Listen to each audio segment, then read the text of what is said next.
The boat appeared at dawn, a dark shape on the horizon. Marin saw it from the watchtower, where she'd been since the bell rang.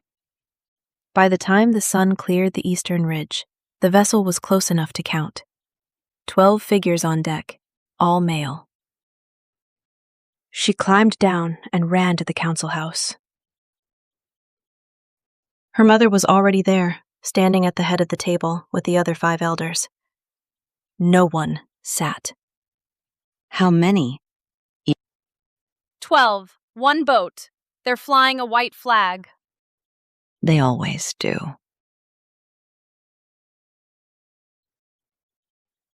The founding story was clear. 70 years ago, the mainland had been torn apart by a neurological disorder that made men violent. Women had fled. They had built haven on this island. They had survived. The disorder had burned itself out, or so the old transmission said. But the world beyond the water was still broken. Men still came sometimes. Refugees, traders, desperate people. Haven had a policy. No men on the island. Ever. We turn them away, as we always have.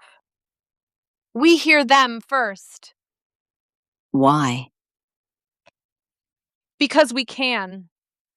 Because turning them away without a word isn't who we are. The silence stretched. Marin held her mother's gaze. We hear them from the shore. They don't set foot on land. The men anchored 50 meters out. One of them rowed a dinghy to the beach. He was thin, weathered, maybe 40.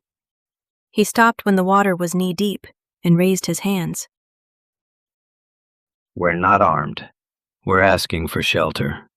Our ship is failing. We have women and children with us. They're on the boat, too weak to come ashore. We've been at sea for 3 weeks. We don't admit men to haven. That's our law. We know your history. We know why you left. But the disorder is gone. It has been for decades. We're not sick. We're just tired. Your history is not our history. Our law stands. And at least take the women and children. They'll die out there if we don't find land soon. We don't take strangers, men or women.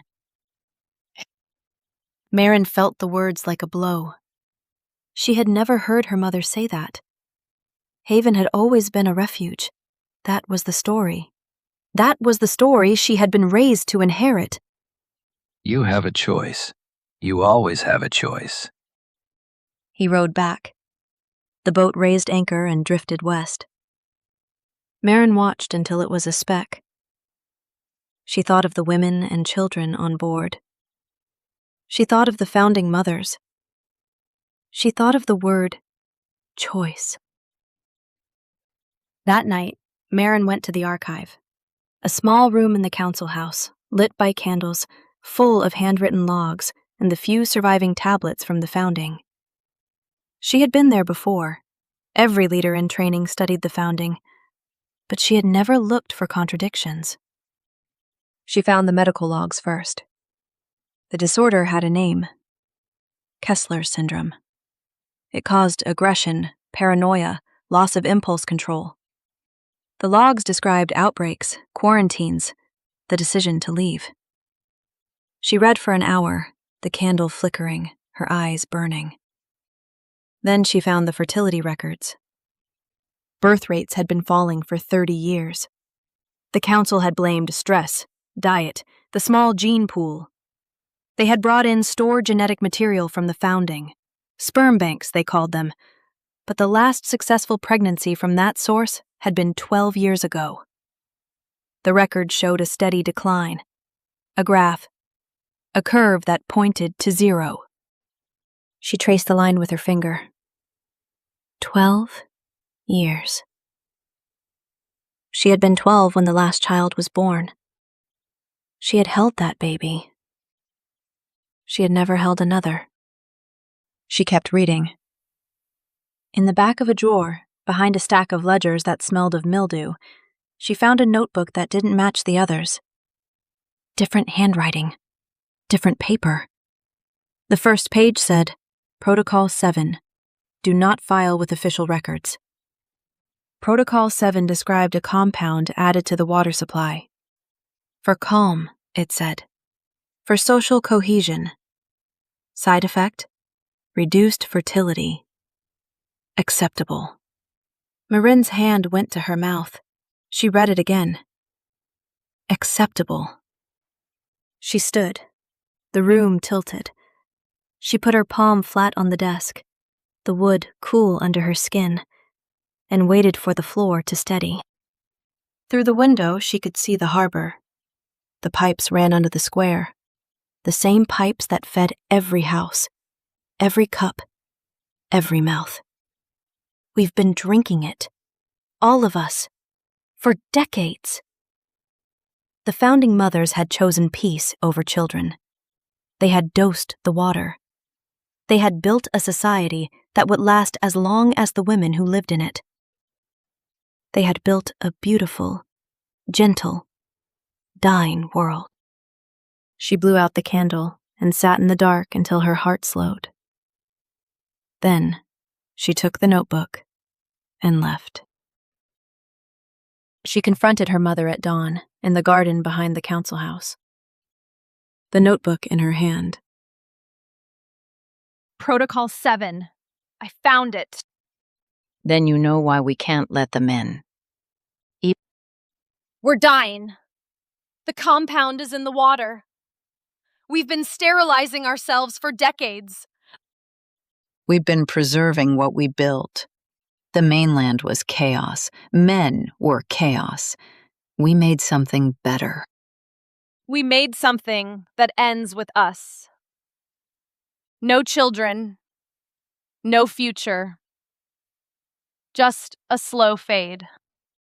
And letting them in would fix that? You think they're here by accident? They know we're running out of time. They know we're desperate. They're not refugees. They're a rescue mission with a price. They want in. They want to be the fathers of the next generation. They want to fix us. Maybe we need fixing. Or maybe we need to decide what we're willing to lose. The compound keeps us calm. It keeps us from fighting. It keeps us from becoming what they were. You take it away. You let them in. You don't know what we become. Marin thought of the man in the water. You have a choice. She thought of the women and children on the boat. She thought of the graph in the archive, the line descending toward zero. She thought of her mother's hand on her shoulder when she was named heir. You will protect this. What if the disorder was never as bad as the logs said? What if we left because we were afraid, and we stayed afraid, and we built a world on that fear? Then we built something that worked. Fear kept us alive. Fear kept us safe. Fear kept us alone. And now it's killing us. What will you do with that? I don't know yet. Then figure it out. Before you destroy everything we've built. The boat returned 3 days later, closer to the shore now, listing. Marin could see figures on deck, thin, still. One of them wasn't moving. The man who had spoken before rowed to the beach again. He didn't raise his hands this time. He just stood in the water and looked at Marin's mother. We're not asking anymore. We're telling you. Our engine is dead.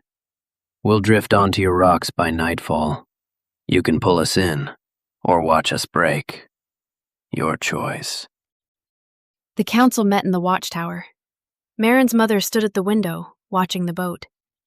Marin could see the set of her shoulders, the same posture she had when she was holding a line she would not cross.